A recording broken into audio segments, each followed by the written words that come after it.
اس کی زندگی کی ساری جمع پونجی لٹ گئی تھی اور وہ کچھ نہیں کر سکا تھا۔ یہ سب کس نے کیا فی الحال اسے یہ بھی نہیں پتا تھا۔ رات سے لے کر اب تک پولیس اور میڈیا کو اس نے کس طرح سنبھالا تھا یہ تو بس وہی جانتا تھا۔ اسی وقت فہیم مرزا سفید پڑتی رنگت کے ساتھ اسے اپنے قریب آتے دکھائی دیے۔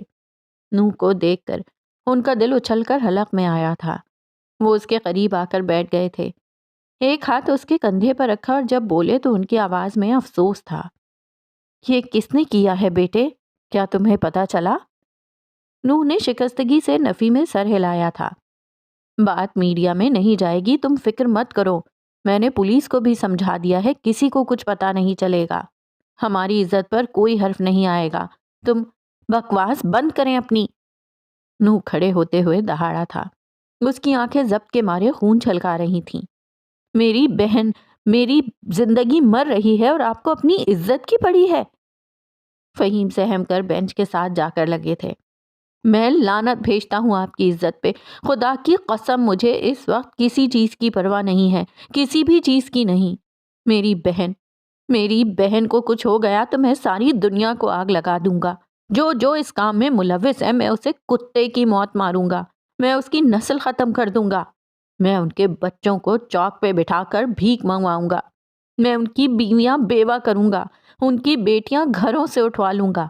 میں ذلیل ہوا ہوں تو سب ذلیل ہوں گے۔ میری بہن کو اذیت ہوئی ہے، ساری دنیا کو اذیت دوں گا۔ وہ انگلی اٹھا کر بول رہا تھا۔ میں نوح مغل آج قسم کھاتا ہوں کہ میں اپنی بہن کا بدلہ لوں گا، میں کسی کو نہیں چھوڑوں گا، خدا کی قسم نہیں چھوڑوں گا۔ اس کے منہ سے جھاگ نکل رہا تھا، اس کی آنکھیں سرخ انگارہ ہو رہی تھیں، اس کا سارا جسم کانپ رہا تھا۔ فہیم اپنی جگہ سے اٹھے تھے، اس کے قریب آئے، اپنے دونوں ہاتھ اس کے کندھے پر رکھے اور کہنا شروع کیا، تمہیں جو کرنا ہے میں تمہارے ساتھ ہوں نوح مرزا۔ انہوں نے مرزا پر زور دیا، ان کی آنکھیں کچھ جتا رہی تھیں۔ میں نے تمہیں پالا نوح، تمہاری بہن کو پالا، تمہارے مرتے ہوئے باپ کو میں نے بچایا۔ اگر اس وقت میں اس کا علاج نہ کرواتا تو تم کئی سال پہلے یتیم ہو چکے ہوتے۔ اس حادثے کے بعد وہ معذور ہو گیا تھا، میں نے اسے پھر بھی نہیں چھوڑا۔ اس وقت تمہاری بہن اس دنیا میں آنے والی تھی، میں نے تمہاری ماں کی ایک ایک ضرورت کا خیال رکھا۔ اگر میں بر وقت تمہاری ماں کو اسپتال نہ لے جاتا تو تمہاری بہن اس دنیا میں آتی ہی نہ۔ آخری وقت پر اگر میں تمہارے ماں باپ کی تدفین نہ کرتا تو ان کی لاش کل سڑ جاتی۔ میں نے تمہیں اپنا نام دیا، میں نے تمہارے نام سے مغل ہٹا کر تمہیں مرزا بنایا، اور تم آج میرے سامنے چیخو گے، مجھے باتیں سناؤ گے؟ کیا اس لیے کیے تھے میں نے تم پر اتنے احسان؟ ان کے لہجے میں تپش تھی۔ نوح کا سر شرمندگی سے جھکتا گیا۔ میں جا رہا ہوں نوح، اب میرے پاس آنا، تم مرزا بن کر آنا، مغل نہیں بن کر نہیں۔ وہ اس کا کندھا تھپکتے ہوئے آگے بڑھ گئے تھے۔ پیچھے نوح تھا اور اس کے ان گنت دکھ۔ اللہ نے اس کی نیکی بھی قبول نہیں کی، اس نے تو ایک لڑکی کی عزت بچائی تھی، آج اسے نیکی سے نفرت ہو گئی تھی۔ یہ دکھ بہت بڑا تھا۔ گاڑی میں اے سی کی کولنگ کے باوجود ہارون کے ڈرائیور کو ٹھنڈے پسینے آ رہے تھے۔ عمر کی مشتبہ نظریں اس کے چہرے پر جمی تھیں۔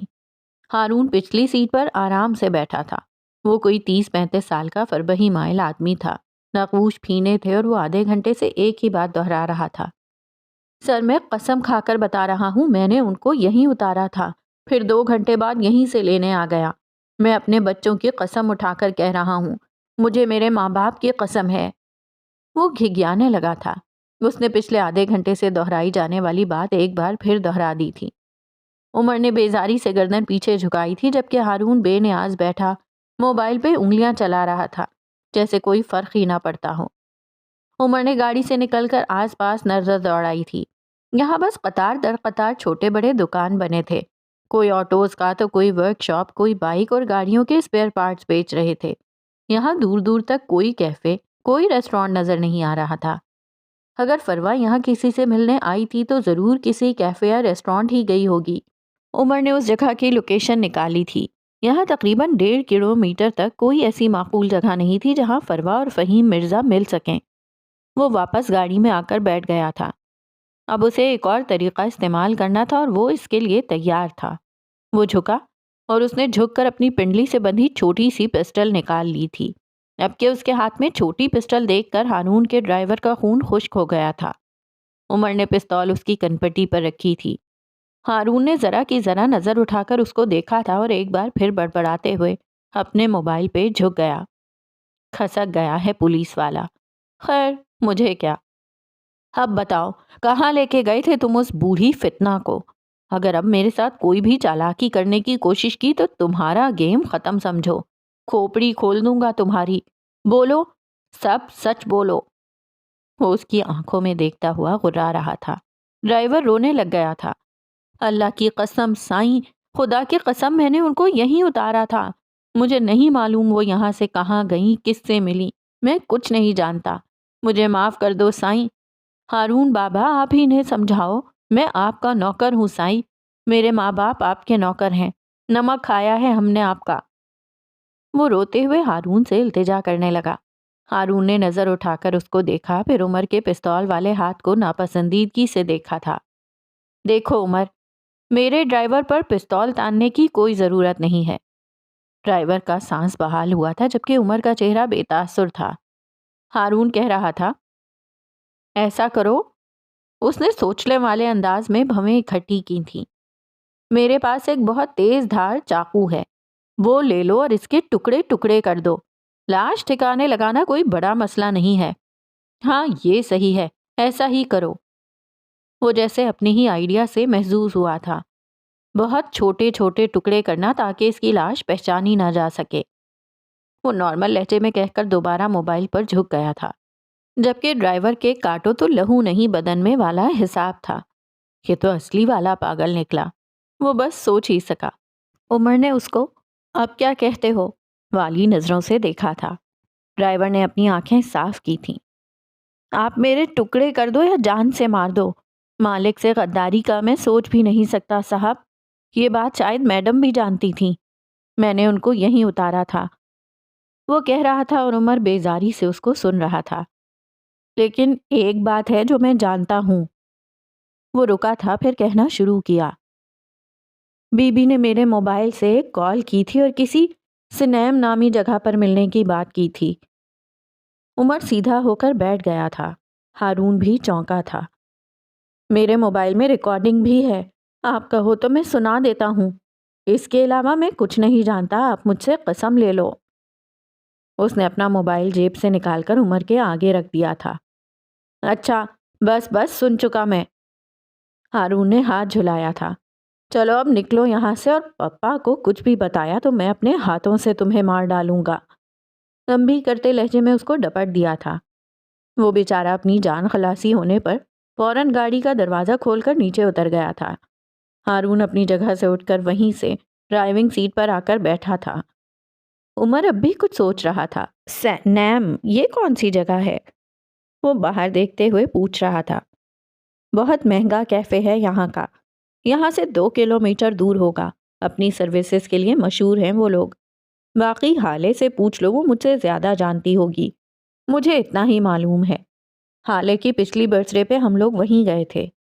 ہارون نے تفصیلی جواب دیا تھا اور پھر عمر کی طرف دیکھا۔ وہ اب بھی غیر آرام دہ تھا۔ اب کیا ہوا، چلو اسی کیفے پہ چلتے ہیں، یا شاید تم اب بھی مطمئن نہیں ہو؟ کیا کچھ اور ہے جو ہمیں پتہ کرنا ہے؟ ہارون اس کو دیکھتے ہوئے پوچھ رہا تھا۔ عمر ذرا سا بے چین تھا۔ کچھ نہ کچھ مسنگ ہے، کچھ ہے جو اس سب میں مس فٹ ہے۔ وہ عورت نہیں ہے، فتنہ ہے۔ جب وہ تمہارے ڈرائیور کو یہاں چھوڑ کر خود آگے گئی تھی تو وہ اس کے سامنے اسی جگہ کا نام کیوں لے گی جسے وہ چھپانا چاہ رہی ہے؟ کچھ ہے، کچھ مسنگ ہے۔ تمہارا ڈرائیور بس ایک ڈسٹریکشن ہے، اصل بات کچھ اور ہے۔ وہ سوچ سوچ کر سر ہلا رہا تھا۔ ہارون نے نفی میں سر ہلایا۔ اصل بات یہ نہیں ہے کہ میرا ڈرائیور ڈسٹریکشن ہے، اصل بات تمہاری جاب ہے۔ اس نے تمہیں ہر ایک پہ شک کرنا سکھا دیا ہے۔ تم تھانے میں نہیں ہو عمر حیات، اور میرا ڈرائیور وہ کوئی عادی مجرم نہیں ہے جو پستول کے سامنے ہوتے ہوئے جھوٹ بولے گا۔ وہ ایک عام سا آدمی ہے۔ جب پستول سامنے آ گئی تو اس کے منہ سے نہ چاہتے ہوئے بھی سچ ہی نکلے گا۔ اپنے دماغ کو تھانے سے نکالو اور ہر آدمی کو شک کی نگاہ سے دیکھنا چھوڑ دو، زندگی آسان ہونے لگے گی۔ وہ کہہ کر خاموش ہو گیا تھا۔ عمر نے کوئی جواب نہیں دیا۔ وہ خاموش رہا۔ اگر اس کا دماغ کہہ رہا تھا کچھ مسنگ ہے تو ہے۔ کمرے میں ملگجا سا اندھیرا تھا۔ اے سی کی میٹھی سی کولنگ چاروں اور پھیلی ہوئی تھی۔ ابھری ہوئی اینٹوں والی دیواروں پر مختلف قسم کے میوزیکل پوسٹرز لگے تھے۔ ایک دیوار پر چند گٹارز ٹنگے ہوئے تھے۔ کمرے کی تیسری دیوار پر اس کمرے کے مالک کی بچپن سے لے کر اب تک کی تمام تصاویر لگی تھیں۔ بیڈ کے عین اوپر اس کی بڑی سی حالیہ تصویر لگی تھی جس میں وہ مسکرا رہا تھا۔ اس کی مسکراہٹ میں ایک غرور تھا، شان بے نیازی تھی۔ اس کی تصویر کے اوپر فرینچ میں جدید طرز کی لائٹوں سے ایک عبارت لکھی تھی جس کا مطلب یہ تھا، حسن مجھ پہ تمام ہوا۔ اس کے بیڈ کی سائیڈ ٹیبل پر بھی اس کی اپنی تصویر فریم ہوئی رکھی تھی۔ شاید اسے خود کو دیکھتے رہنا پسند تھا یا شاید اسے خود سے عشق تھا۔ اسی وقت اس کے کمرے کا دروازہ ایک دھاڑ سے کھلا۔ وہ جو لحاف اوڑھے سو رہا تھا بے اختیار کسمس آیا۔ آنے والا اس کا باپ تھا۔ اندر آتے ہی سارے کمرے کی بتیاں خود بخود جل اٹھی تھیں۔ وہ ایک ہی جست میں اس کے قریب پہنچا تھا اور ایک جھٹکے سے اس کا لحاف اتار کر دور پھینکا تھا۔ اب کے یاقوت مرزا بری طرح جھنجھلا کر اٹھ بیٹھا تھا۔ اس کی سوئی سوئی آنکھوں میں ہلکا سا غصہ تھا، جبکہ اس کے باپ کی جاگی ہوئی آنکھوں میں بے تحاشا جلال تھا۔ ان کا بس نہیں چل رہا تھا کہ یاقوت کو شوٹ کر ڈالیں۔ وہ ان کو دیکھتے ہی فوراً بیڈ سے اتر آیا تھا۔ وہ جیسے ہی ان کے سامنے آ کر کھڑا ہوا، فہیم مرزا نے اس کے چہرے پر زوردار تھپڑ رسید کیا تھا۔ وہ بے اختیار پیچھے ہٹا۔ ذلیل خبیث آدمی، تمہارے پیدا ہونے پر لعنت ہو، وہ تمہاری بہنوں جیسی تھی۔ وہ سرخ ہوتی آنکھوں سے غراتے ہوئے کہہ رہے تھے، ساتھ ہی آگے بڑھ کر ایک اور تھپڑ یاقوت کے چہرے پر دے مارا تھا۔ اب انہوں نے اس پر بس نہیں کی تھی۔ وہ اسے پے در پے تھپڑ مارتے ہی چلے گئے، ساتھ ساتھ بلند آواز میں اس کو گالیاں دیتے جاتے۔ یاقوت حونقوں کی طرح ان کو دیکھتے ہوئے مار کھا رہا تھا۔ وہ تمہیں مار ڈالے گا، تمہارا جنازہ کتوں کے ساتھ اٹھوائے گا، تمہاری بوٹی بوٹی نوچ لے گا۔ آخر ایسی کون سی ہوس تھی تمہاری جو پوری نہیں ہو رہی تھی؟ کون سی ایسی آگ تھی جو بجھ نہیں رہی تھی؟ لڑکی چاہیے تھی نا، مجھے بولتے، میں لائن لگا دیتا، کوٹھے پہ چلے جاتے، سارا کوٹھا اٹھا لاتے، لیکن نہیں نہیں یاقوت، تمہیں تو کتے کی موت مرنا تھا۔ اب وہ تمہارا کلیجہ چبائے گا، تم دیکھنا، وہ تمہارے ٹکڑے ٹکڑے کر دے گا۔ وہ منہ سے کف نکال رہے تھے۔ تم نے غلط آدمی سے پنگا لے لیا ہے، تم نے اپنے قد سے بڑا دشمن بنا لیا ہے، وہ تمہیں مار دے گا۔ بلکہ وہ نہیں، آج تمہیں میں ماروں گا، اپنے ہاتھوں سے ماروں گا تاکہ کوئی غم نہ رہے۔ کم از کم یہ تسلی تو رہے گی نا کہ میں نے تمہیں غیروں کے ہاتھ نہیں دیا۔ ہاں، میں اپنے ہاتھوں سے تمہیں ماروں گا۔ یاقوت اب بھی شل سا کھڑا مار کھا رہا تھا۔ اس کے گال سرخ ہو گئے تھے، اس پہ انگلیوں کے نشان بن گئے تھے۔ انہوں نے خون آشام نظروں سے اس کو گھورتے ہوئے اسے بیڈ پہ دھکا دیا تھا۔ اب وہ اس کے اوپر جھکے اس کی گردن پہ اپنے ہاتھ رکھے اس کا گلا دبانے لگے تھے۔ یاقوت خوف سے ان کو دیکھے گیا۔ اس کی آواز حلق میں دم توڑ گئی تھی۔ فہیم اب بھی بلند آواز میں غرا رہے تھے۔ ان کا چہرہ غصے سے سرخ ہو رہا تھا۔ میں تمہیں مار دوں گا یاقوت، کسی غیر کے ہاتھوں سے مرنے سے بہتر ہے میرے ہاتھوں سے مر جاؤ، بے غیرت انسان، خبیث انسان۔ گالی گالی گالی، میرے تخم سے پیدا ہوئے ہو، میں ہی آج تمہیں مار دوں گا۔ یاقوت کی آنکھیں ابلنے کو تھیں جب اس نے اپنا پورا زور لگا کر اپنے باپ کے سینے پہ اپنے دونوں ہاتھوں سے زور دے کر ان کو دور دھکیلا۔ فہیم جتنے بھی طاقتور سہی، یاقوت جوان تھا، زیادہ طاقتور تھا۔ وہ اس کے ایک ہی دھکے سے بیڈ سے نیچے گرے تھے۔ ان کا سانس غیر ہموار تھا، چہرہ دہک رہا تھا۔ یہی حال یاقوت کا بھی تھا۔ اس کی گردن بری طرح سرخ ہو چکی تھی۔ وہ گردن جھکائے مسلسل کھانس رہا تھا۔ اس کا چہرہ سفید پڑ گیا تھا، آنکھیں باہر کو آ گئی تھیں۔ کچھ دیر تک دونوں اسی طرح اپنی اپنی جگہ بیٹھے کھانستے رہے اور صورتحال کو سمجھتے رہے۔ چند منٹ بعد فہیم اپنی جگہ سے اٹھے تھے۔ یاقوت سانس روکے انہیں اپنے قریب آتے دیکھتا رہا۔ اس کے بالکل قریب آ کر اپنا ہاتھ بلند کر کے ایک زوردار تھپڑ ایک بار پھر اس کے چہرے کی زینت بنایا تھا۔ اب کی بار ان کے چہرے اور لمس دونوں میں غصہ نہیں تھا، یہ ایک بے بسی بھرا تھپڑ تھا۔ یاقوت نے چہرہ جھکا لیا تھا۔ شاید اسے اندازہ ہو گیا تھا کہ وہ خود کو کس دلدل میں پھنسا چکا تھا۔ 10 منٹ بعد اس کے بیڈ پر اس کے قریب بیٹھے وہ اس کی گردن پر آئس پیک رکھ رہے تھے۔ یاقوت کی سفید گردن پر ان کے ناخن بری طرح چبھے تھے، چہرے پر تھپڑوں کے واضح نشان تھے۔ تمہیں اگر وہ لڑکی پسند تھی تو بھونک دیتے، میں کسی بھی طرح تمہیں وہ لا دیتا، زیادہ سے زیادہ کیا کرنا پڑتا، نکاح کروا دیتا میں، لیکن یہ جھک مارنے کی کیا ضرورت تھی تمہیں؟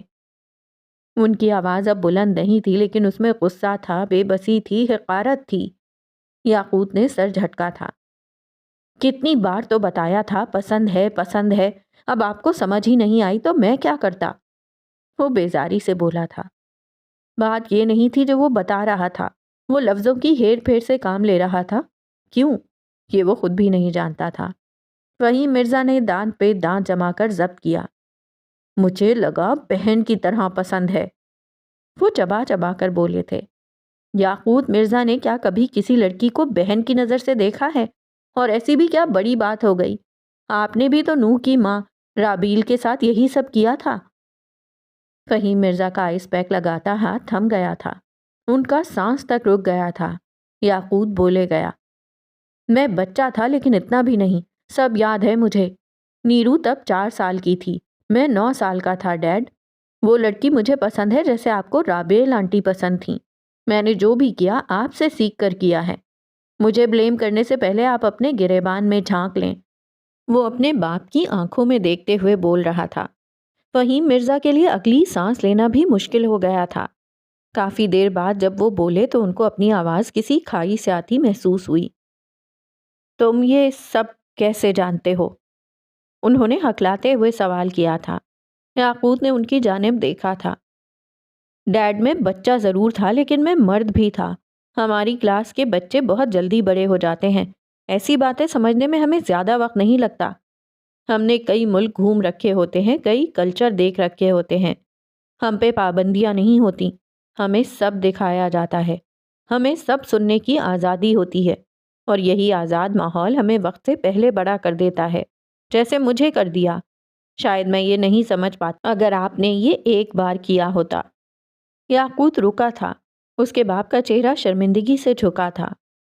آپ نے یہ ایک بار نہیں کیا ڈیڈ، آپ نے یہ بار بار کیا۔ آپ نے صرف خود ہی ان کے حسن کا فائدہ نہیں اٹھایا، آپ نے ان کا حسن بیچا۔ یہ آپ کا بزنس ایمپائر، یہ سب آپ نے کیسے بنائی کیا میں نہیں جانتا؟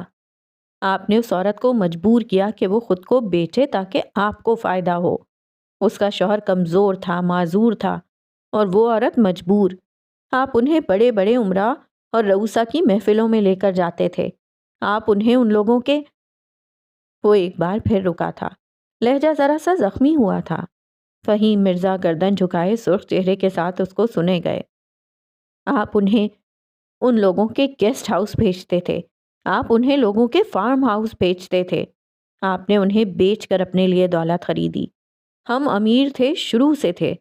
آپ کا ایک ہوٹل تھا لیکن ہم کبھی بھی ملینرز نہیں تھے۔ آپ نے نوح کے باپ کا سارا پیسہ ضبط کر لیا، اور جہاں تک میں جانتا ہوں ان کا ایکسیڈنٹ بھی آپ نے کروایا تھا۔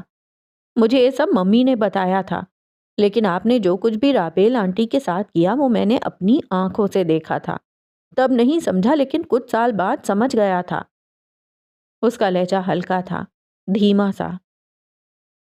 کیا تم مجھ سے نفرت کرتے ہو؟ انہوں نے گردن اٹھا کر پوچھا تھا۔ یاقوت نے نفی میں سر ہلایا۔ یاقوت اب بھی بے تاثر لہجے میں بولے گیا، میں آپ سے محبت کرتا ہوں ڈیڈ، آپ میرے واحد پیرنٹ ہیں۔ جو کچھ بھی آپ نے کیا، جیسے بھی کیا، کوئی نہ کوئی وجہ رہی ہوگی۔ جب ممی نے مجھے یہ سب بتایا میں تب بھی آپ کو ہیٹ نہیں کر سکا۔ فہیم مرزا کی سانس بحال ہوئی تھی۔ نہ اب کرتا ہوں، ضرور آپ کے ساتھ کچھ ہوا ہوگا، تبھی تو آپ نے ایسا قدم اٹھایا۔ میں آپ کو یہ سب اس لیے بتا رہا ہوں کیونکہ میں آپ پہ یہ واضح کرنا چاہتا ہوں کہ میں آپ کا بیٹا ہوں۔ جو کچھ آپ نے کیا وہی میں نے کیا۔ آپ نوح سے مت ڈریں، جب وہ اپنی ماں کے مجرم نہیں ڈھونڈ سکا تو بہن کے مجرم کیا ڈھونڈے گا؟ فہیم نے گہری سانس لی تھی، جیسے اس کی ساری باتیں بھی سانس کے ذریعے اندر داخل کی ہوں۔ وہ اٹھ کر یاقوت کی الماری تک گئے تھے اور ایک بیگ نکالا، اور یاقوت کے کپڑے نکال نکال کر اس بیگ میں ٹھونسے گئے۔ تم نے جو بھی کیا وہ غلط تھا یا صحیح میں نہیں جانتا، لیکن اب تم یہاں نہیں رہو گے، تم آج ہی امریکہ جا رہے ہو۔ اس وقت نوح بچہ تھا، آج وہ بچہ نہیں ہے، وہ جلد یا بدیر تمہیں ڈھونڈ لے گا۔ اور پھر ان کی آواز میں صفا کی در آئی تھی۔ اب وہ دوسرے دراز سے اس کے ضروری ڈاکیومنٹس نکال رہے تھے۔ یاقوت خاموشی سے ان کو دیکھے گیا۔ پھر وہ تمہیں کتے کی موت مارے گا۔ میں اب بھی کہہ رہا ہوں، وہ تمہارے ٹکڑے ٹکڑے کر کے کچرے کے ڈھیر پر پھینکے گا، اور میں یہ نہیں دیکھ سکتا، اس لیے تم آج اور ابھی یہاں سے جا رہے ہو۔ میں نے سب سنبھال لیا ہے۔ بلڈنگ کی CCTV فوٹیج ڈیلیٹ ہو گئی ہے۔ جن لوگوں نے تمہیں وہاں آتے دیکھا ان کے منہ بند کروا دیے ہیں، اور نرمین کے ڈاکٹرز میں خرید چکا ہوں۔ وہ اس کے بیگ کو اس کے قدموں کے قریب رکھ کر اس کا بازو پکڑ کر اسے کھڑا کر چکے تھے۔ تم جا رہے ہو۔ جب تک سب کچھ فکس نہیں ہو جاتا تب تک تم جا رہے ہو، اور اگر تم واپس آئی تو میں تمہیں اپنے ہاتھوں سے ماروں گا، اور اسے میری دھمکی مت سمجھنا۔ وہ اس کو وارن کرتے ہوئے بول رہے تھے۔ یاقوت غیر آرام دہ تھا۔ آپ کو کیسے پتا چلا کہ میں نے؟ اس نے بات آدھے میں چھوڑ دی تھی۔ مجھے اس انسپیکٹر انس جاوید نے کال کی تھی۔ اس نے فوٹیج میں تمہارا چہرہ دیکھ لیا تھا، اور رہی صحیح کسر اس چوکیدار نے پوری کر دی تھی۔ خیر، میں اس وقت تمہارے پاس آ کر مسئلہ بڑھانا نہیں چاہتا تھا، مجھے سب کچھ فکس کرنا تھا۔ آپ یہ سب اکیلے نہیں کر سکتے، مجھے بتائیں یہ سب کرنے میں آپ کو کس نے ہیلپ آؤٹ کیا ہے؟ وہ شکی انداز میں ان کو دیکھتے ہوئے پوچھ رہا تھا۔ سلطان منزل سے کسی نے میری مدد کی ہے، وہ جینیس ہے، ایول جینیس۔ اب تم جاؤ، تمہاری فلائٹ ہے، آدھے گھنٹے بعد تمہیں نکلنا ہے۔ وہ بے دلی سے باتھ روم میں گھس گیا تھا۔ پیچھے فہیم مرزا بے دم ہو کر بیڈ پر گرے تھے۔ اپنی اولاد سے اپنا داغدار ماضی سننا الگ ہی ذلت تھی۔ صبح دوپہر میں بدلنے لگی تھی جب عمر اپنی اسٹڈی میں داخل ہوا۔ ہالے سامنے ہی فرش پر بیٹھی چھوٹی میز پر رکھے کاغذات کھنگال رہی تھی۔ عمر کو دیکھ کر نظر انداز کیا تھا۔ وہ بھی کسی قسم کی بدمزگی نہیں چاہتا تھا۔ خاموشی سے آ کر اس کے قریب بیٹھ گیا۔ کیا آپ کو کچھ ملا؟ اس نے بیٹھتے ہی سوال کیا تھا۔ حالے نے ساری کوفت کو ایک طرف رکھتے ہوئے کچھ کاغذات اس کے آگے رکھے۔ یہ شیر علی کے پچھلے 2 سال کے سارے کیسز کی ڈیٹیلز ہیں۔ 2 سال سے اس پہ 10 کیس ہوئے ہیں، جن میں سے 7 مقدموں میں وہ جیل جا چکا ہے۔ میں نے ان 7 مقدموں میں اس کو نکالنے والے آدمیوں کو چیک کیا ہے۔ خشک لہجے میں کہتے ہوئے وہ رکی تھی۔ تمہارا نام کہیں نہیں ہے، احسان کرنے والے انداز میں کہہ کر وہ دوبارہ کہنا شروع کر چکی تھی۔ ان 7 میں سے صرف 3 کیس ایسے ہیں جس میں اس کو فیور دی گئی ہے۔ اب ہمیں ان 3 لوگوں کو چیک کرنا ہوگا۔ عمر غور سے سن رہا تھا۔ دور کہیں اس کا دل کہہ رہا تھا کہ 3 لوگوں کو چیک کرنے کی ضرورت نہیں ہے، بس فہیم مرزا کو چیک کرو، لیکن خاموش رہا۔ وہ چاہتا تھا حالے اپنا مسئلہ اپنے طریقے سے حل کرے۔ یہ سب آپ نے اکیلے کیسے کر لیا؟ وہ متعجب ہوا۔ کس نے کہا اکیلے کیا ہے؟ لیل سکندر نے تمہاری زوجہ کے ساتھ کام کیا ہے۔ عمر پیچھے سے آتی لیل کی آواز پر مڑا تھا۔ وہ سفید ٹی شرٹ اور جینز میں ملبوس تھی، چھوٹے بال آدھے باندھ رکھے تھے، سانولا چہرہ دھلا دھلایا سا تھا۔ اس کے ہاتھ میں 2 کافی کے مگ تھے۔ وہ چھوٹے چھوٹے قدم لیتی آئی اور ان کے قریب ہی بیٹھ گئی۔ عمر نے اب حالے کی جانب دیکھا تھا۔ اس کو کیسے بلا لیا آپ نے؟ یہ تو اتنی مصروف ہوتی ہے کہ کال تک نہیں پک کرتی، کو جا کے گھر پر آ کر کام کر کے دے۔ اسٹرینج۔ وہ واقعی حیران ہوا تھا۔ لیل نے آج تک کسی کے لیے ایسا نہیں کیا تھا، خود عمر کے لیے بھی نہیں۔ حالے نے کاغذات پہ جھکی نظریں اٹھائی تھیں۔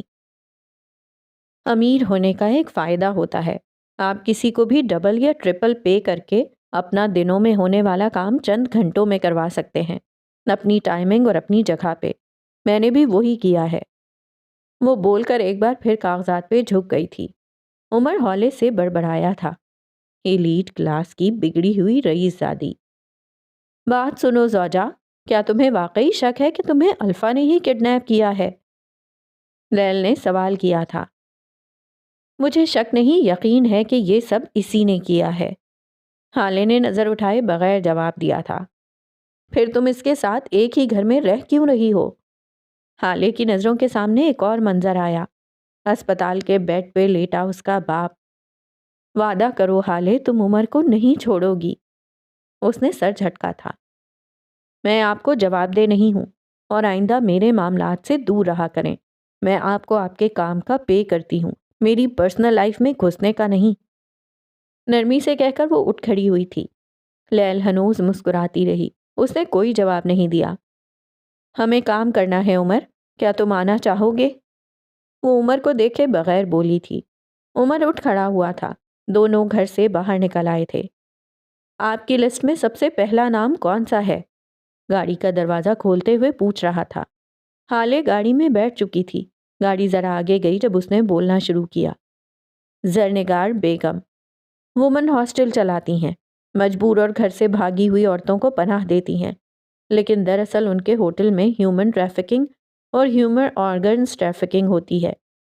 6 ماہ پہلے شیر علی ہیومن ٹریفکنگ کے کیس میں پھنس گیا تھا، تو اسی عورت نے اس کی بیل کروائی تھی۔ ہمیں اس کو چیک کرنا ہوگا۔ لیکن اس کا آپ سے یا آپ کی فیملی سے کیا تعلق ہو سکتا ہے، مجھے سمجھ نہیں آیا۔ حالے نے روڈ پر دیکھتے ہوئے سرسری انداز میں بولنا شروع کیا۔ زرنگار بیگم کا بیٹا یونیورسٹی میں میرا سینئر تھا۔ 6 ماہ پہلے وہ اپنی ماں کو میرے رشتے کے لیے لایا تھا۔ عمر کا چہرہ سرخ ہوا تھا۔ بازو کی پھولی ہوئی رگیں مزید پھول گئی تھیں۔ حالے کہی جا رہی تھی۔ بابا نے انکار کر دیا تھا، جس طرح میں نے تمہیں کیا تھا۔ اب مجھے یہ جاننا ہے کہ وہ گریس فلی موو آن کر گیا تھا یا پھر تمہاری طرح نا کو انا کا مسئلہ بنا گیا۔ اس نے بھگو کر مارا تھا۔ عمر کافی دیر تک جواب دیے بغیر گاڑی ڈرائیو کرتا رہا۔ پلان کیا ہے؟ ڈرانا ہے یا آپ کے پاس اس کی کوئی کمزوری ہے؟ تھوڑی دیر بعد اس نے پوچھا تھا۔ میں عام لڑکی ہوں، میرے پاس کوئی پلان نہیں ہے، نہ ڈرانا ہے نہ اس کی کوئی کمزوری ہے میرے پاس۔ میں عام لوگوں کی طرح اس سے پوچھوں گی، صاف صاف اور بس۔ اس نے سادگی سے جواب دیا تھا۔ عمر نے سر جھٹکا تھا۔ ظاہر ہے وہ اسے نہیں بتائے گی۔ اس لڑکی کے اندر نہ جانے کیوں اتنا زہر بھرا تھا، وہ بس سوچ ہی سکا۔ سفیر لنچ ٹائم پہ گھر آیا تھا۔ کھانا کھا کر یوسف سلطان سے ملنے کے بعد وہ اپنے کمرے میں آیا تو اس کی متلاشی نظریں کچھ ڈھونڈ رہی تھیں۔ الماری کا ایک پٹ کھولے کھڑا وہ بے چین سا تھا۔ کیا یہ ڈھونڈ رہے ہیں؟ مہر کے ہاتھ میں بوتل دیکھ کر وہ اس کی جانب مڑا تھا۔ چہرے پر کوئی شرمندگی، کوئی ندامت نہیں تھی۔ تم میری چیزوں کو ہاتھ مت لگایا کرو مہر، خاص طور پر اسے۔ اس نے کنکھیوں سے بوتل کی جانب اشارہ کیا تھا۔ مہر کی بھوری آنکھوں میں کرب اترا تھا۔ سفیر اس کے ہاتھ سے بوتل لے کر بیڈ پر جا کر بیٹھ گیا تھا۔ پاس پڑے گلاس میں شڑت کی آواز کے ساتھ ڈالتا گیا۔ گلاس منہ تک بھر گیا۔ سفیر، آپ ایسا کیوں کر رہے ہیں؟ مجھے اور خود کو کیوں اذیت دے رہے ہیں؟ میں آپ سے بہت محبت کرتی ہوں، اس طرح آپ کو دیکھ کر مجھے تکلیف ہوتی ہے۔ وہ بول رہی تھی۔ سفیر اس کی طرف توجہ دیے بغیر گلاس منہ سے لگا گیا۔ جانے مہر میں اتنی ہمت کہاں سے آئی کہ اس نے قریب جا کر سفیر کے ہاتھ سے گلاس لے کر دیوار پر دے مارا۔ اس کی آنکھیں سرخ انگارہ ہو رہی تھیں۔ سفیر نے غصے بھری نظروں سے اس کو دیکھا تھا لیکن بولا کچھ نہیں۔ کیوں؟ آخر کیوں کرتے ہیں آپ ایسا؟ وہ پھٹ پڑی تھی۔ سفیر نے سر بیڈ گراؤنڈ سے ٹکا دیا تھا۔ مجھے کوئی شوق نہیں ہے اس کا مہر، مجھے بہت تکلیف ہوتی ہے جب جب میں ہوش میں ہوتا ہوں۔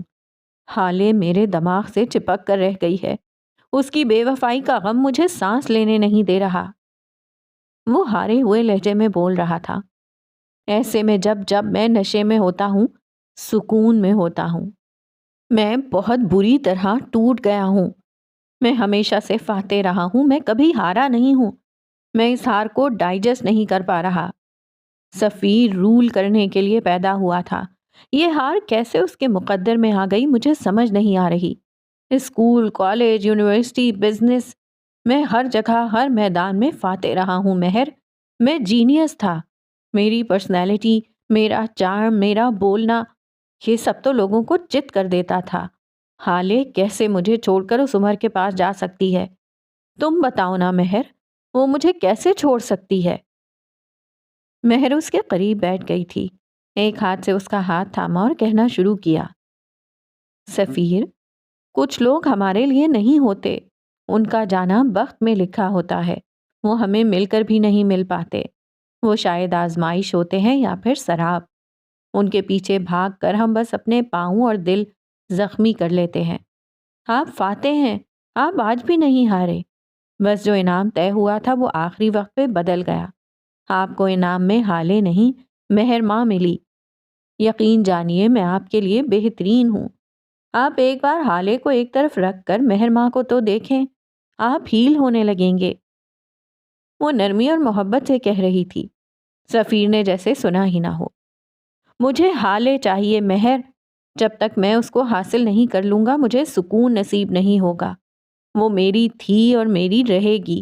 دنیا کی ہر خوبصورت چیز پر بس سفیر سلطان کا حق ہے، کیونکہ میں فاتح ہوں، میرے بخت میں تخت لکھا ہے، اور تم دیکھنا میں ایک دن حالے کو حاصل کر کے ہی رہوں گا، چاہے مجھے جو مرضی کرنا پڑے۔ وہ اٹل لہجے میں بول رہا تھا۔ مہر یکدم غصے سے اٹھی تھی۔ وہ آپ کو کبھی نہیں مل سکتی۔ آج اس کے غم میں شراب پی رہے ہیں نا، کل سے منشیات لینا شروع کر دیں، زیادہ سکون آئے گا، لیکن وہ آپ کو مل جائے گی، یہ بات آپ اپنے ذہن سے نکال دیں۔ وہ پھٹی ہوئی آواز میں چلائی تھی، مہر میری بات سنو۔ سفیر نے اٹھ کر اس کے قریب جانا چاہا تھا، مہر ماں بدک کر دور ہٹی تھی، ساتھ اپنے دونوں ہاتھ اوپر اٹھا لیے۔ ان ناپاک ہاتھوں سے مجھے چھونے کی کوشش بھی مت کیجیے گا، میں آپ کے اس بٹے ہوئے دل کے ساتھ نہیں رہ سکتی، آپ کو فیصلہ کرنا ہوگا۔ حالے سلطان کا سراب یا مہر ماں وہاج کی محبت، آپ کو فیصلہ کرنا ہوگا سفیر۔ وہ گلابی پڑتی آنکھوں سے بولتی باہر نکل گئی تھی۔ سفیر پچھتاووں میں گھرا کھڑا رہ گیا۔ زرنگار بیگم کا ہاسٹل 2 منزلہ تھا۔ اوپر والی منزل پر وہ عورتیں رہتی تھیں جو کماتی تھیں، جاب کرتی تھیں یا پھر ہاسٹل میں ہی چھوٹی موٹی ذمہ داریاں سنبھالے ہوئے تھیں۔ نچلے پورشن میں دنیا جہاں کی بد زبان لڑاکا اور ہڈ حرام عورتیں رہتی تھیں، جن کو سیدھا کرنا زرنگار کو خوب آتا تھا۔ ایک بات تھی جو ان سب خواتین میں مشترک تھی، ان سب نے کوئی نہ کوئی آرگن ڈونیٹ کر رکھا تھا۔ جو یہ اعضا بیچنے پر راضی نہ ہوتی، اسے جو بیچنا پڑتا تھا، کیا یہ بتانے کی ضرورت ہے؟ وہ دونوں اس وقت زرنگار کے آفس میں بیٹھے تھے۔ آفس کیا تھا، ایک ڈربہ تھا، چھوٹے سے کمرے کے وسط میں ایک لکڑی کی میز رکھی تھی، جس پہ دوپہر کے کھانے کے برتن اب بھی رکھے ہوئے تھے۔ دیواروں پہ جا بجا مکڑیوں نے جال بن رکھے تھے۔ میز کے دائیں طرف والی دیوار پہ کھڑکی تھی، جہاں سے مئی کی تپتی ہوا آتی، لیکن وہ اس وقت بند تھی۔ حالے اور عمر اسی لکڑی کی میز کے سامنے رکھی پلاسٹک کی کرسیوں پر بیٹھے ہوئے تھے۔ عمر پرسکون سا، حالے غیر آرام دہ سی، اسے بے چینی سی ہو رہی تھی۔ وہ بار بار لمبے لمبے سانس لیتی تھی، پھر یہاں وہاں دیکھتی جیسے کچھ ڈھونڈ رہی ہو۔ اسی وقت دروازے سے ایک موٹی عورت آتی نظر آئی۔ اس نے سرخ ساڑی پہن رکھی تھی، رنگت صاف، بال اونچے جوڑے میں مقید تھے۔ ہیل والی سینڈل سے ٹک ٹک چلتی وہ ان کے سامنے میز کی دوسری جانب رکھی کرسی پر ایک ادا سے آ کر بیٹھی تھی۔ حالے اب مزید گہرے سانس لینے لگ گئی تھی۔ عمر بے چینی سے اس کی جانب جھکا تھا۔ آپ کی طبیعت ٹھیک نہیں لگ رہی حالے، ہم واپس چلتے ہیں۔ وہ فکر مند تھا۔ میرا دم گھٹ رہا ہے، بس یہاں گھٹن ہے، بہت بند بند ہے یہ جگہ، سانس نہیں آ رہا، وہ ہلکی آواز میں کہہ رہی تھی، اس شخص سے جس سے اسے نفرت تھی۔ شاید وہ ذہنی طور پہ یہاں نہیں تھی۔ عمر خاموشی سے اٹھا تھا اور کمرے میں لگی واحد کھڑکی کھول دی۔ تیز ہوا کا جسم کو جھلساتا سا جھونکا آیا تھا۔ حالے کو اس وقت یہ گرم ہوا بھی نعمت لگی تھی۔ اس نے جیسے سکون سے آنکھیں موند لی تھیں۔ اے میاں، آپس میں طوطا مینا کی طرح ٹیں ٹیں کرنی تھی تو میرے کو ادھر کاہے کو بلایا؟ لگے رہو، میں ہی کھسک جاتی ہوں۔ وہ ٹھیٹھ مہاجروں والے لہجے میں بات کرتی تھیں۔ ان کے منہ میں اب بھی ایک طرف پان رکھا تھا۔ عمر واپس کرسی پر آ کر بیٹھ گیا تھا۔ سوری، اصل میں مجھے آپ سے بات کرنی ہے، بہت ضروری، اسی لیے آپ کو زحمت دی۔ حالے نے شائستگی سے معذرت کرتے بات کا آغاز کیا تھا، جب زرنگار نے اس کی بات بیچ میں کاٹ دی تھی۔ نہ تم بات چھوڑو بھیا، بس یہ بتلاؤ ہمیں کاہے کو نہیں بلایا شادی میں؟ ارے رشتہ ہی تو ڈالا تھا، ایسا کیا غضب ہو گیا کہ جھوٹے منہ بھی نہ پوچھا تمہارے باپ نے؟ اے میرا اسد تو اب بھی باولا ہوا پھر رہا ہے تیرے لیے۔ وہ لہک لہک کر بولتی عمر کو سخت زہر لگ رہی تھی، جبکہ حالے ہنوز مسکراتی رہی۔ آپ نے بھی تو بدلہ لے لیا زرنگار صاحبہ، میری شادی کی رات مجھے اغوا کروا کے زد و کوب کیا، مجھے حبس بیجا میں رکھا، اور تو اور آپ نے میرا گردہ بیچا۔ کیا آپ کو یہ سب زیب دیتا تھا؟ بتائیں، کیا میں یہ سب ڈیزرو کرتی تھی؟ وہ مصنوعی دکھ سے کہہ رہی تھی۔ عمر ہونقوں کی طرح اس کو دیکھے گیا۔ یہی حال زرنگار کا بھی تھا، جبکہ حالیں ان دونوں سے بے نیاز کہے جا رہی تھی۔ میرا باپ اس صدمے سے چلا گیا، میرا خاندان ٹوٹ گیا، میں اب بس آپ سے ایک ہی التجا کرنے آئی ہوں، صرف ایک، خدا کے لیے اپنی بددعا واپس لے لیں، میرا گھر بسنے دیں۔ مجھے میرے شوہر سے بڑا ہی پیار ہے، میں اسے کھونا نہیں چاہتی۔ عمر نے اتنی زور سے مڑ کر اسے دیکھا کہ گردن چٹکنے کی آواز آئی۔ جو کچھ بھی ہوا وہ بخت میں لکھا تھا۔ اب میرا بخت اگر ان کے ساتھ جڑا تھا تو میں بھلا کیا کر سکتی تھی؟ لیکن آپ نے میرے ساتھ جو کچھ بھی کیا، شاید وہی میرے لیے سزا تھی۔ مجھے لگتا ہے میں نے آپ کا دل دکھایا ہے اور مجھے آپ کی بددعا لگ گئی ہے۔ خدا کے لیے مجھے بخش دیں، پلیز۔ آخر میں آنکھوں میں آنے والے نادیدہ آنسو صاف کیے تھے۔ زرنگار بیگم اپنی کرسی سے اٹھ کر اس کے پاس آئی تھیں، اس کے سر کو ہولے ہولے تھپکا تھا۔ دیکھ حالے، میں دنیا جہان کی بے غیرت عورت ہوں، میں سارے غلط کام کرتی ہوں، میں لوگوں کے جسموں سے پرزے نکال نکال کر بیچتی ہوں، میں لڑکیوں سے کیسے کیسے کام کرواتی ہوں، سب جانتے ہیں میں کیا کرتی ہوں۔ جانتی ہے سب کیسے جانتے ہیں؟ کیونکہ میں جھوٹ نہیں بولتی، جو کرتی ہوں ڈنکے کی چوٹ پہ کرتی ہوں، اور سب سے بڑی بات، میں اپنوں پہ وار نہیں کرتی۔ وہ سنجیدگی سے کہہ رہی تھیں، میں نے تجھے بیٹی بولا ہے، میں کبھی پیٹھ پیچھے وار نہیں کرتی۔ سارا کراچی جانتا ہے میں نے اپنے لڑکے کا رشتہ ڈالا، تیری طرف سے انکار ہو گیا، میں نے بات پہ مٹی ڈال دی۔ وہ ہاتھ ہلا ہلا کر کہہ رہی تھی، میرے باپ دادا لکھنؤ کے رئیس تھے، جائیدادیں چھوڑ کر سب کچھ لٹا کر جب یہاں پہنچے تو خالی ہاتھ تھے، لیکن اپنا وقار ہم ساتھ لائے تھے۔ ہمارے ورثے میں ہمیں بس وقار ملا ہے۔ اگر تیرے کو اغوا کیا ہوتا تو سینہ ٹھوک کر کہتی، ہاں کیا ہے۔ اس نے زور سے اپنے سینے پر ہاتھ مارا تھا۔ یہاں رہنے والی ایک ایک لڑکی کو بلا کر پوچھ لے، کسی سے زبردستی نہیں کرتی میں۔ جس کو باہر نوکری کرنی ہوتی ہے اسے نوکری کرواتی ہوں، جسے اپنے لیے پیسہ چاہیے ہوتا ہے وہ اعضا بیچتی ہیں، جس کو جسم بیچنا ہوتا ہے وہ جسم بیچتی ہے۔ زرنگار نے کبھی زبردستی نہیں کی۔ تو اپنی بچی ہے، چاہے تو ابھی اپنے خصم کی پستول اٹھا لے اور ڈال دے اس کے اندر کا سارا لوہا میرے جسم میں، اگر تیرے دل میں رتی برابر بھی شک ہے۔ بچی ہے تو اپنی، میں مرنا پسند کروں گی لیکن معیار سے گرنا نہیں۔ وہ جذباتی سی کہہ رہی تھیں، اس کا ہر لفظ گواہی دیتا تھا کہ وہ سچ کہہ رہی ہے۔ عمر تو حالے کی اداکاری پہ اش اش کر اٹھا۔ شوہر، پیار، اللہ کی پناہ، کہیں میں مر ہی نہ جاؤں۔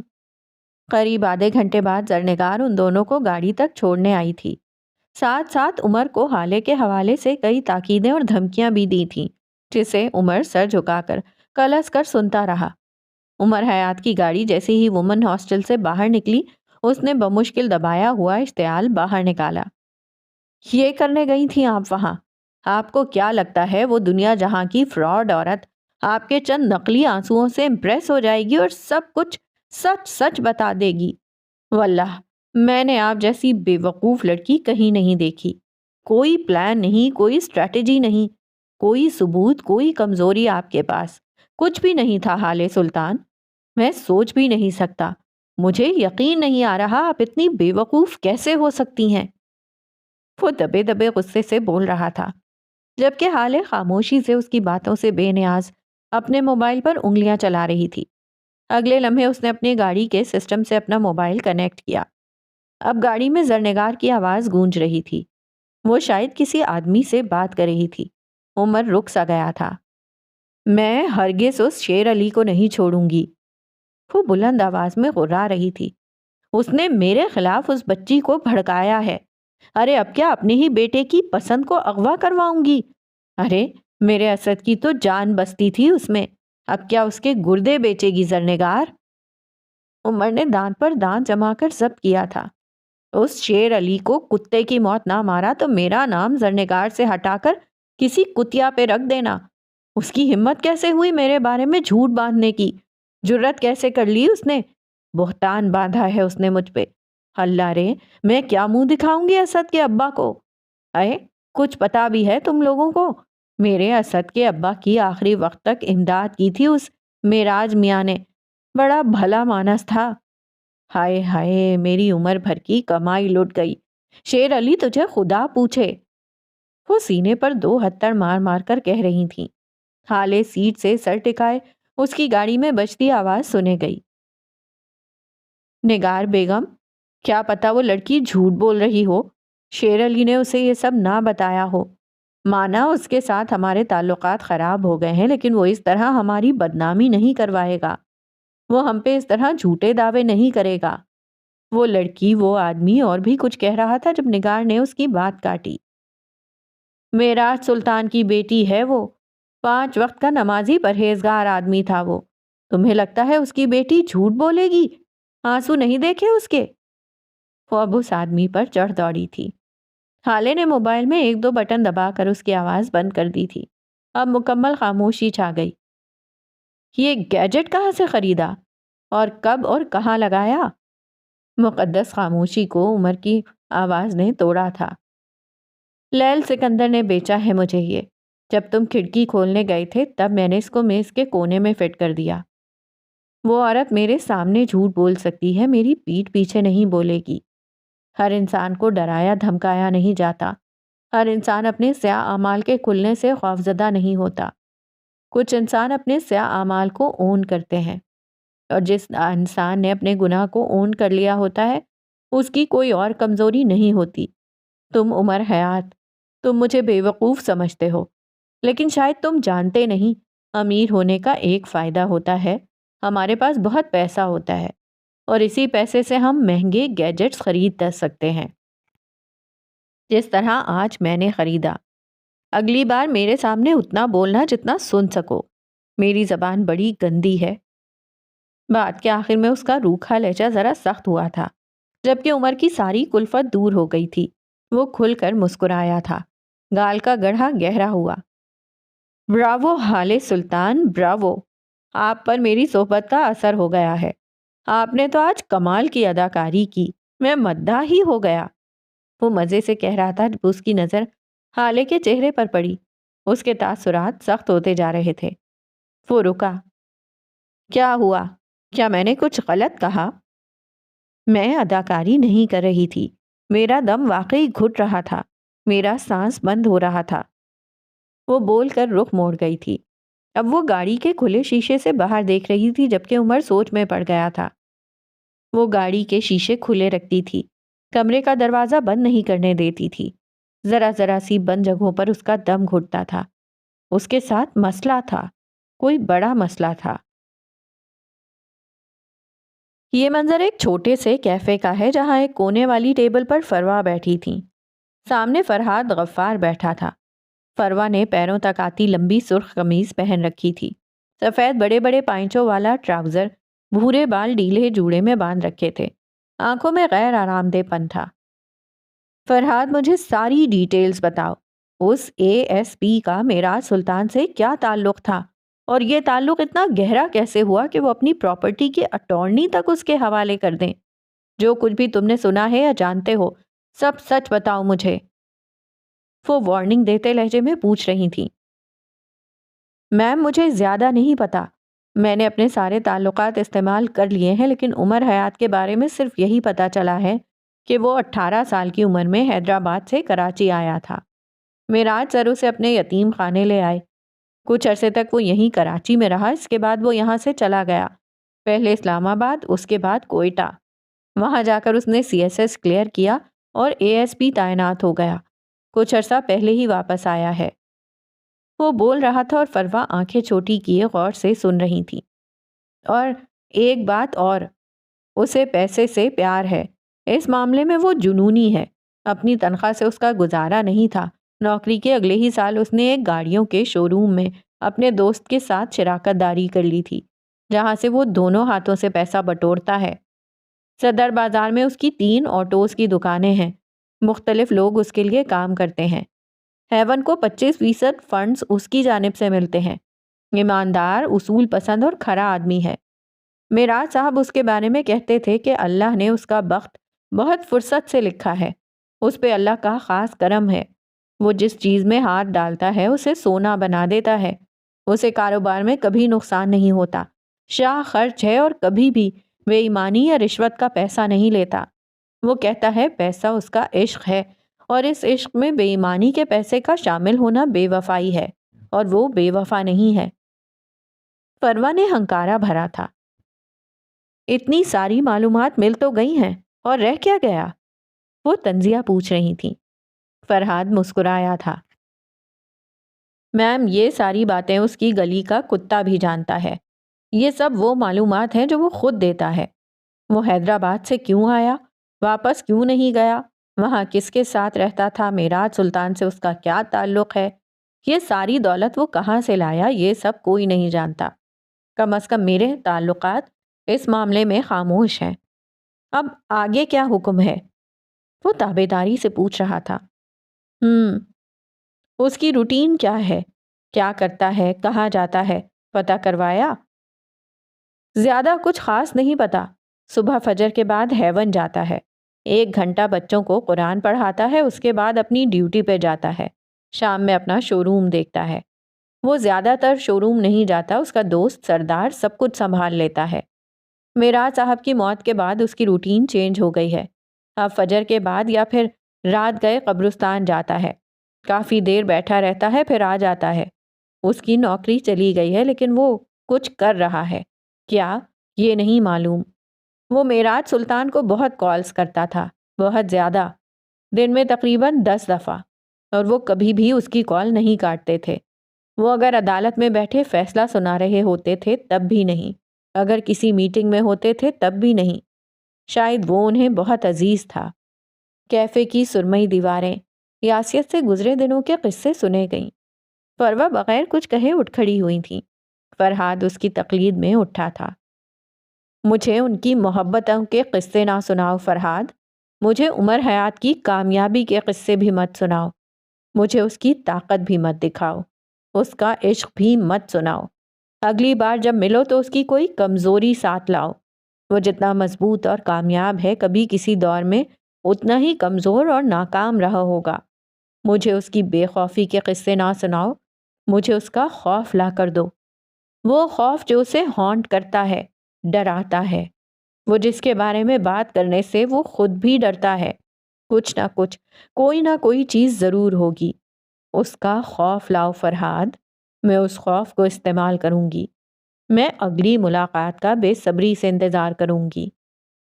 وہ بول کر پرس کونی پر اٹکائے باہر نکلتی چلی گئیں۔ پیچھے سرمئی دیواروں نے جیسے بے دلی سے سر جھٹکا تھا۔ اب انہوں نے اپنے کان کسی اور میز کی جانب لگا لیے تھے۔ کوئی نئی سازش، کوئی نیا انتقام۔ دوپہر باسی ہو کر شام میں بدلنے لگی تھی۔ عمر حیات کی گاڑی میں چھائی خاموشی طویل تر ہوتی جا رہی تھی۔ ایسے میں ایک مصروف سی شاہراہ سے گزرتے ہوئے حالے نے چونک کر گردن گھمائی تھی۔ گاڑی روکو، گاڑی روکو، وہ جلدی جلدی بول رہی تھی۔ عمر نے بغیر کچھ کہے گاڑی روک دی تھی۔ کیا ہوا؟ کچھ چاہیے آپ کو؟ وہ نرمی سے پوچھ رہا تھا۔ حالے جواب دیے بغیر گاڑی سے اتر گئی۔ یہاں قطار در قطار بس دکانیں تھیں، چھوٹی بڑی دکانیں، لوگوں کا بے انتہا رش، مختلف بولیاں، مختلف لوگ۔ جہاں حالے نے گاڑی رکوائی تھی وہ ایک چھوٹا سا اسٹال تھا، جہاں کوئی ادھیڑ عمر آدمی ایک بڑی سی دیگ سے بریانی نکال کر لوگوں کو پلیٹ میں ڈال کر دے رہا تھا۔ کوئی شاپر میں ڈلوا کر اپنے گھر لے جا رہا تھا کہ بیوی بچوں کے ساتھ کھائیں گے۔ کراچی کی تقریباً ہر سڑک پر آپ کو اس طرح کے چھوٹے ڈھابے، اسٹال اور ریڑھی پر رکھی کھانے پینے کی اشیاء فروخت کرتے لوگ نظر آئیں گے۔ وجہ کراچی کے لوگوں کی چرخارے دار کھانے سے محبت ہے۔ حالے چھوٹے چھوٹے قدم لیتی اس اسٹال کے پاس آ گئی تھی۔ بوڑھے آدمی نے حالے کو دیکھا تو آنکھیں چمک اٹھیں۔ اس کے چاول نکالتے ہاتھ تھمے تھے۔ وہ اب اسٹال سے نکل کر حالے کے سامنے آ گیا تھا۔ حالے بیٹی، تم بڑے دنوں بعد چکر لگایا؟ مان لیا کہ تمہاری مکمل ذائقے کی تلاش ختم نہیں ہوگی۔ لیکن پھر بھی بیٹا چکر لگا لیتا ہے بندہ، وہ اداسی سے کہہ رہے تھے۔ بات کرتے ہوئے وہ چلتے ہوئے سامنے رکھی پلاسٹک کی کرسیوں پر آ کر بیٹھ گئے تھے۔ عمر بھی اس کے ساتھ بیٹھا تھا۔ معراج صاحب کی وفات کے بارے میں بھی سنا، میں آیا بھی تھا، شمس صاحب نے اندر نہیں آنے دیا، میں تو بس تمہیں دیکھنے آیا تھا بچے، وہ فکر مندی سے کہہ رہے تھے۔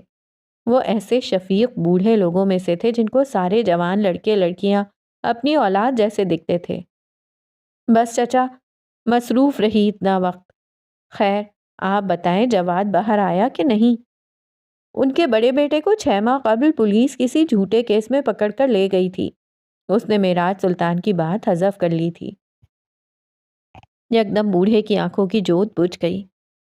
کہاں بیٹی، وہ لوگ کہتے ہیں رشوت دو، میں ایک پھوٹی کوڑی بھی نہ دوں؟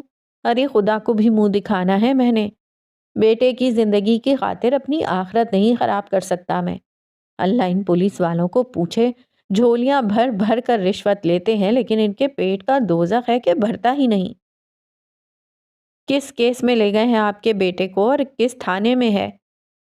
حالے کے بولنے سے قبل ہی عمر بول پڑا تھا۔ بوڑھے نے ناسمجھی سے اس کو دیکھا، پھر حالے کو۔ وہ ان کا سوال سمجھ گئی تھی لیکن خاموش رہی۔ یہ تمہارے ساتھ ہے بیٹا؟ کون ہے یہ؟ میرا شوہر ہے، پولیس میں ہے، یہ آپ کی مدد کر دے گا، آپ اسے بتائیں۔ اب کے بوڑھے کی آنکھیں خوشی سے پھیلی تھیں۔ ارے شوہر ہے تمہارا؟ رک جاؤ، میں ابھی اسے اپنے ہاتھوں کی بریانی کھلاتا ہوں۔ تمہارا شوہر ہے تو میرا داماد ہوا نا؟ وہ خوشی سے کہتے ہوئے دوبارہ اسٹال کی جانب بڑھ گئے تھے۔ مجھے ایک فیور چاہیے، دو گے؟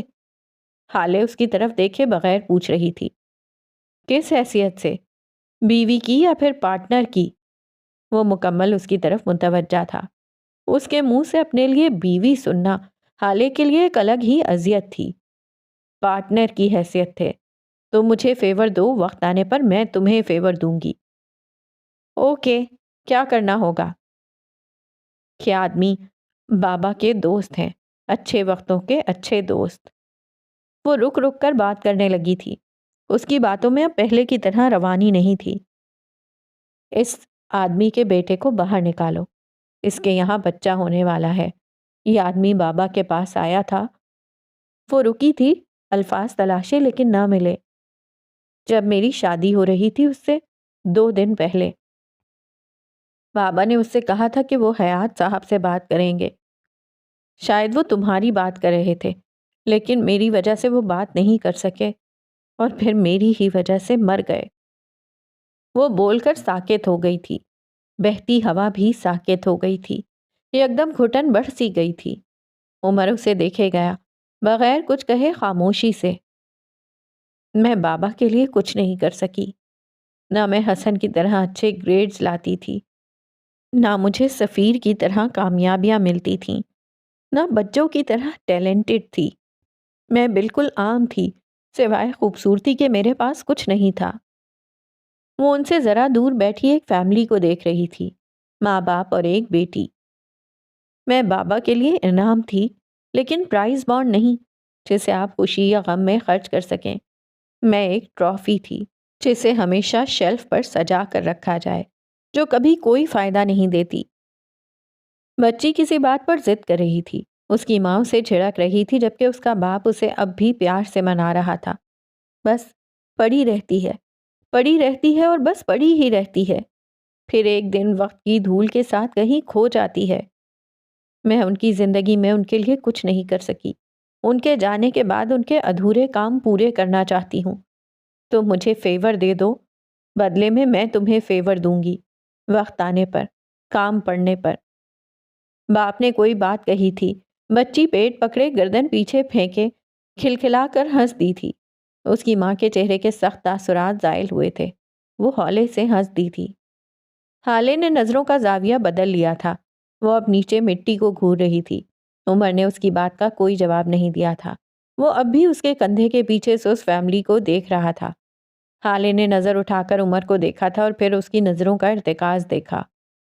وہاں مت دیکھو عمر، وہ یکدم خوف سے بولی تھی۔ عمر نے جیسے اس کی بات نہیں سنی تھی، وہ اب بھی ہلکے سے مسکراتے ہوئے انہیں دیکھے گیا۔ میں کہہ رہی ہوں وہاں مت دیکھو عمر، اب کہ اس کی آواز روندھی ہوئی تھی۔ وہ دیکھیں کس طرح ہنس رہی ہے، کتنی پیاری بچی ہے وہ، میں نے کہا نا وہاں مت دیکھو۔ وہ میز پر ہاتھ مارتے غرائی تھی۔ آس پاس گزرتے لوگوں نے اس کو دیکھا تھا۔ بچی کی ہنسی تھم گئی تھی۔ وہ رک کر حالے کو دیکھے گئی۔ بس چند لمحوں کا کھیل تھا۔ لوگ واپس اپنے کھانوں کی طرف متوجہ ہو گئے۔ بچی اپنے باپ سے کچھ کہنے لگی۔ حالے عمر کے قریب جھکی تھی۔ آواز آہستہ کر لی، سرگوشی جتنی آہستہ۔ انہیں مت دیکھو، کیونکہ تم میرے ساتھ ہو۔ میں قرض ہوں، جو لوگ بھی میرے ساتھ ہوتے ہیں وہ قرض ہو جاتے ہیں۔ تم انہیں دیکھو گے تو میری منحوسیت ہر جگہ پھیل جائے گی، اس خاندان کو نظر لگ جائے گی عمر۔ انہیں مت دیکھو پلیز۔ وہ بے بسی اور خوف سے کہہ رہی تھی۔ عمر کے دل کو کچھ ہوا تھا۔ وہ کچھ کہنے لگا تھا کہ اسی وقت وہ بوڑھا آدمی ٹرے میں بریانی کی 2 پلیٹس رکھے ان کے قریب آیا۔ ساتھ ایک چھوٹا لڑکا بھی تھا جس کے ہاتھ میں پانی کا جگ اور گلاس تھے۔ تھوڑی دیر بعد وہ عمر کو جلدی جلدی ساری تفصیل بتا رہا تھا۔ عمر آنکھیں سکیڑے سنے جا رہا تھا۔ بریانی انچھوئی رکھی تھی، پانی گرم ہو گیا تھا۔ وہ فیملی اٹھ کر جا چکی تھی۔ حالے اب بھی وہیں دیکھ رہی تھی۔ میں سارا معاملہ دیکھ لوں گا، آپ فکر نہ کریں۔ کچھ دیر بعد وہ اٹھتے ہوئے کہہ رہا تھا۔ حالے اس کے ساتھ اٹھی تھی۔ بوڑھا ممنون نظر آ رہا تھا، بار بار گیلی آنکھوں کو پوچھتا ان دونوں کو ساتھ رہنے کی دعائیں دے رہا تھا۔ آپ نے کھانا تو چکھا بھی نہیں بیٹا؟ اچانک سے انہیں یاد آیا۔ عمر نے ایک نظر بریانی کی پلیٹ کو دیکھا، اس میں رکھا چکن لیگ پیس دیکھا، پھر رخ موڑ لیا۔ میں یہ سب نہیں کھاتا، شکریہ، وہ شائستگی سے کہتا جانے کو مڑا۔ حالے کھڑی رہی۔ آپ پیک کر دیں، ہم گھر جا کر کھا لیں گے۔ بوڑھے آدمی کے چہرے پر لمحے بھر کو آئی اداسی اب ایک دم پار پھر خوشی میں بدل گئی تھی۔ عمر کو یہ بات اچھی نہیں لگی لیکن ظاہر نہیں ہونے دیا۔ اس نے چھوٹے بچے کو آواز دی تھی۔ وہ فوراً بھاگتا ہوا آیا تھا، دونوں پلیٹیں اٹھائیں اور واپس دوڑ گیا۔ آپ یہ سب کیسے کھا سکتی ہیں؟ آپ کو پتا بھی ہے یہ چکن کیسا ہے؟ کیا اس نے ہاتھ دھو کر بھی بنایا ہوگا؟ یہ ان ہائیجینک ہے، میرا نہیں خیال آپ کو یہ سب کھانا چاہیے۔ گاڑی ڈرائیو کرتا عمر سخت غیر آرام دہ تھا۔ اس کے چہرے کے تاثرات صاف بتا رہے تھے کہ تھوڑی دیر قبل حالے کا پیک کروایا ہوا کھانا وہ اپنے ساتھ لے جانے پر بھی راضی نہیں ہے۔ تم مت کھانا، میں عادی ہوں، کھا لوں گی۔ مجھے لوگوں کے دل توڑنا پسند نہیں، اور میرے معاملات میں مت بولا کرو۔ میں ان ہائیجینک کھانا کھاؤں یا زہر، تمہیں اس بات سے مطلب نہیں ہونا چاہیے۔ وہ رکھائی سے کہہ کر رخ موڑ گئی تھی۔ آپ مجھے کہتے میں سب کچھ بنا سکتا ہوں لیکن پلیز یہ نہ کھائیں۔ وہ جیسے منت کر رہا تھا۔ یکدم اس کے ذہن میں کچھ کلک ہوا تھا، آنکھوں میں تپش سی بھر گئی۔ تم نے صبح کس کی اجازت سے میرے لیے ناشتہ بنایا؟ تم مجھے دھوکہ دینا کب چھوڑو گے عمر؟ آخر تمہیں میری ذات کا مذاق اڑا کر کیا سکون ملے گا؟ تم کیوں کرتے ہو ایسا؟ اس کے لہجے میں جیسے تکان سی تھی۔ حالے وہ کوئی عام ناشتہ نہیں تھا۔ آملیٹ کے لیے اٹیلین ریسیپی ٹرائی کی تھی میں نے، اور وہ پراٹھے، وہ کشمیری پراٹھے تھے۔ بیوی بن کر نہ صحیح پارٹنر بن کر کھا لیا کریں، آپ کی صحت کے لیے بہت اچھا رہے گا۔ وہ عام سے لہجے میں کہہ رہا تھا۔ تمہیں پتا ہے عمر، میں آج تک بابا کی قبر پر کیوں نہیں گئی؟ اس نے گویا اس کی بات پہ لعنت ڈال کر اپنی بات شروع کر دی تھی۔ میں صرف ایک دن کے انتظار میں ہوں، صرف ایک دن۔ عمر کے بولنے سے پہلے وہ خود بول پڑی۔ جس دن میں کوئی ایسا ثبوت لاؤں گی کہ تمہاری گردن شرمندگی سے جھک جائے، تم میرے سامنے آنکھ اٹھانے جیسے نہ رہو۔ میں تمہیں شرمندہ دیکھنا چاہتی ہوں۔ تمہاری ذات کا یہ جو غرور ہے نا، یہ ٹوٹتے ہوئے دیکھنا چاہتی ہوں۔ تب میں تمہیں تمہارا ہاتھ پکڑ کر اپنے ساتھ لے جاؤں گی بابا کی قبر پہ۔ میں ان کو بتاؤں گی ان کی بیٹی سچی تھی اور عمر حیات جھوٹا۔ تمہاری جھکی ہوئی گردن اور شرمندہ آنکھیں سب بتائیں گی۔ اس دن تمہاری اکڑ ٹوٹ جائے گی۔ تم نے کہا تھا وہ تمہارا خاندان ہے، میں تم سے تمہارا خاندان چھین لوں گی جس طرح تم نے چھینا۔ اس کے حلق میں آنسوؤں کا گولا ساٹکا تھا۔ آواز رند گئی تھی لیکن وہ کہے جا رہی تھی۔ عمر ایسا نہیں کر سکتا۔ یہ الفاظ نہیں تھے، نشتر تھے جو میرے دل میں کھپ گئے ہیں، اور میں ان کو اسی طرح اپنے دل میں پیوست رہنے دینا چاہتی ہوں، تب تک جب تک مجھے کوئی ٹھوس ثبوت نہیں ملتا۔ پتہ ہے میں ایسا کیوں کر رہی ہوں؟ میں کیوں اس نشتر کی تکلیف برداشت کر رہی ہوں؟ وہ چند لمحہ خاموش رہی، پھر بولنا شروع کیا۔ عمر بھیجی ہوئی مٹھی اور تنے ہوئے تاثرات کے ساتھ اسے سنے گیا۔ اس لیے کیونکہ میں ہر وقت اس کی چبھن محسوس کرنا چاہتی ہوں، تاکہ مجھے میرا مقصد نہ بھولے، کیونکہ میں خود کو یاد دلائے رکھنا چاہتی ہوں کہ بابا نے تمہاری وجہ سے میرا یقین نہیں کیا۔ ایک دن آئے گا عمر جب میرے پاس ثبوت ہوں گے، میرے پاس گواہ ہوں گے، اور تمہارا جھکا ہوا سر تم میرے ساتھ چلو گے میرے باپ کی قبر پہ، وہاں اعتراف کرو گے، اور جس طرح بابا کے سامنے مجھے مجبور کر کے تم نے مجھ سے نکاح کیا تھا، اسی طرح مجھے ان کے سامنے طلاق دو گے۔ اس دن یہ نشتر میں اپنے دل سے نکال پھینکوں گی۔ تم دیکھنا عمر، ایک دن آئے گا، ایسا ضرور آئے گا۔ وہ اپنی چپتی نظریں عمر کے چہرے پر گاڑے ہوئے کہہ رہی تھی۔ عمر نے سمجھنے والے انداز میں سر ہلایا تھا اور ایک جھٹکے سے گاڑی روکی تھی۔ حالے کا سر ڈیش بورڈ سے لگتے لگتے بچا تھا۔ طلاق چاہیے نا؟ وہ سرخ ہوتی آنکھوں سے پوچھ رہا تھا۔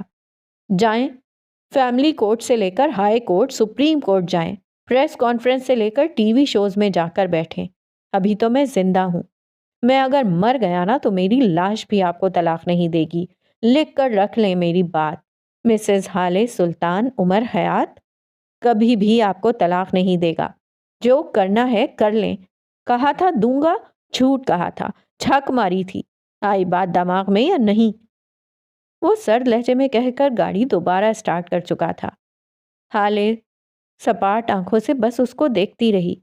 ڈوبتی شام اور آتی رات نے چپکے سے یہ منظر اپنی آنکھوں میں حفظ کر لیا تھا۔